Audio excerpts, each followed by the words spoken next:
अगर आप दाढ़ी टोपी लगाते हैं तो इस खबर को सुनिए और अगर नहीं लगाते हैं तो जरूर सुनिए, क्योंकि सुनना जरूरी हो चुका है कि कैसे एक मुसलमान को फंसाने के लिए पूरा सिस्टम काम करता है। पहले तो गोदी मीडिया बेगुनाह मुस्लिम शख्स को आतंकवादी बताता है, फिर सुप्रीम कोर्ट की जमानत के बावजूद मुस्लिम शख्स को जेल में ठूस दिया जाता है। तो बेचारे मुसलमान को दाढ़ी टोपी लगाने की कैसी खतरनाक सजा मिली है, जब मैं आपको बताऊंगी तो आपके पैरों तले भी जमीन खिसक जाएगी। तो क्या हुआ है, क्यों हुआ है और कैसे पूरे खेल का भांडाफोड़ हुआ है, आपको एक एक करके बताएंगे। सुप्रीम कोर्ट आखिर क्यों बोला कि न्याय का मजाक बना दिया है, उस बयान पर भी आएंगे। लेकिन खबर में सबसे पहले गोदी मीडिया की बेशर्मी देखिए कि कैसे अब सारी की सारी हदें पार हो चुकी हैं। खबर आप देखिए बार एंड बेंच की। देखिए इस खबर में लिखा हुआ है कि Jammu and Kashmir court orders FIR against Zee News, News 18 over defamatory report during operation Sindoor coverage. तो जो गोदी मीडिया ऑपरेशन सिंदूर के दौरान भर भर कर फेक न्यूज चला रहा था, बैक ब्रेकिंग चला रहा था कि पाकिस्तान की राजधानी इस्लामाबाद पर कब्जा हो चुका है, भारतीय सेना पाकिस्तान बॉर्डर में घुस गई है, वो गोदी मीडिया कितना निकम्मा और बेशर्म हो चुका है, इसका अंदाजा आप इस बात से लगा सकते हैं कि एक दाढ़ी टोपी लगाने वाले शख्स को बिना किसी रिपोर्ट के, बिना किसी जानकारी के लश्कर-ए तैयबा का खूंखार आतंकी करार दिया गया और दावा यहां तक किया गया कि भारतीय सेना ने इस खतरनाक आतंकी को मिट्टी में मिला दिया है। आपको बता दें कि खबर तो पहले ही निकलकर सामने आ गई थी कि पुंछ गोलीबारी में मारे गए कारी मोहम्मद इकबाल आतंकवादी नहीं, एक टीचर हैं। लेकिन खुलासे के बावजूद गोदी चैनलों ने अपनी दो कौड़ी की पत्रकारिता के लिए माफी नहीं मांगी और अब यही नहीं माफी मांगना भारी पड़ता हुआ नजर आ रहा है। खबर है कि जम्मू कश्मीर डिस्ट्रिक्ट कोर्ट ने सख्त एक्शन लेते हुए जी न्यूज समेत न्यूज 18 पर एफआईआर दर्ज करने के आदेश पारित कर दिए हैं। 7 दिनों में एफआईआर होगी, मानहानि का केस होगा, चैनल को जवाब देना होगा और अभी तो 5 करोड़ का जुर्माना लगा है और अगर कहीं जवाब नहीं दे पाए तो 50 करोड़ का जुर्माना ठोका जाएगा।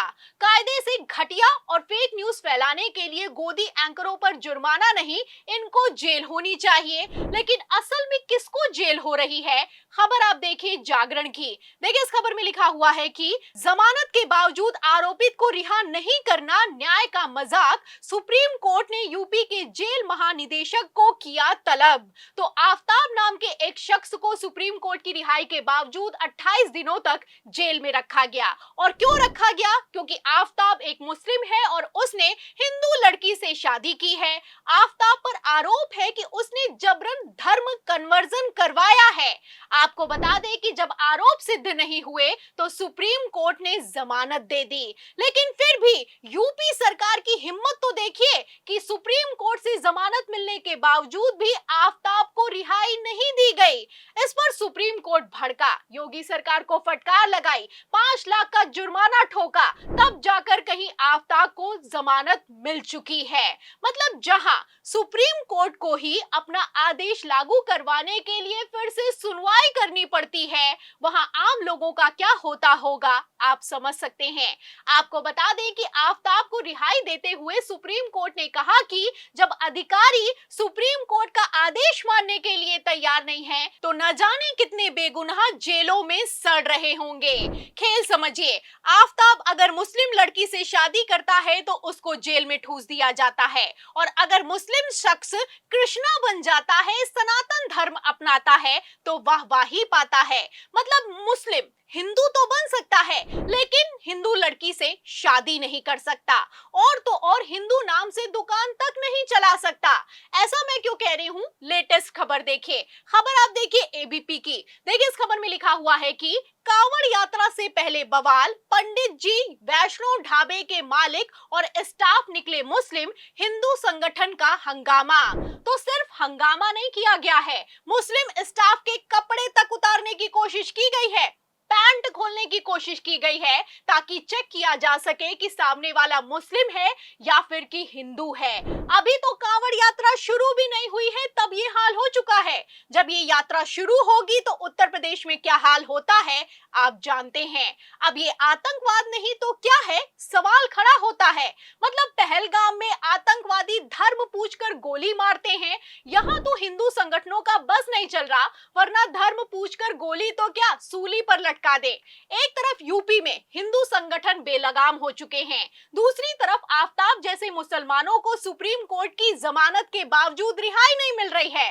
दाढ़ी टोपी लगाने वाले शख्स को टीचर होने के बावजूद, शहादत देने के बावजूद आतंकवादी करार दिया जा रहा है। इन एक एक खबरों से आप अंदाजा लगा सकते हैं कि आखिर क्यों कहा जाता है कि मोदी है तो मुमकिन है, और कितना मुमकिन हो चुका है इसका अंदाजा आप इस बात से लगा सकते हैं कि पहले तो दूसरे धर्म से दिक्कत होती थी और अब तो धर्मनिरपेक्ष शब्द से ही दिक्कत हो गई है, और इतनी दिक्कत हो गई है कि इस शब्द को संविधान की प्रस्तावना से हटाने की तैयारी कर ली गई है।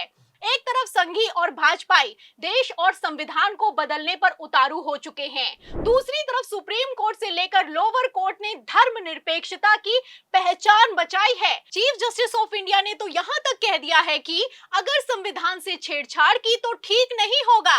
माना कि संसद संविधान में संशोधन कर सकती है, लेकिन मूल ढांचे को बदलने का अधिकार किसी को भी नहीं है। फिलहाल इस पूरी रिपोर्ट पर, कोर्ट के एक्शन पर, गोदी मीडिया से लेकर पुलिस प्रशासन की बेशर्मी पर आपको क्या लगता है? क्या इस बार हद पार हो चुकी है? जो भी आप सोचते हैं इस सवाल के जवाब में हमें कमेंट बॉक्स में जरूर लिखें। वीडियो को ज्यादा से ज्यादा शेयर करें, हमारे चैनल को लाइक करें, सब्सक्राइब करें, ज्वाइन करें। फिर मिलती हूँ अगली खबर के साथ, तब तक के लिए धन्यवाद।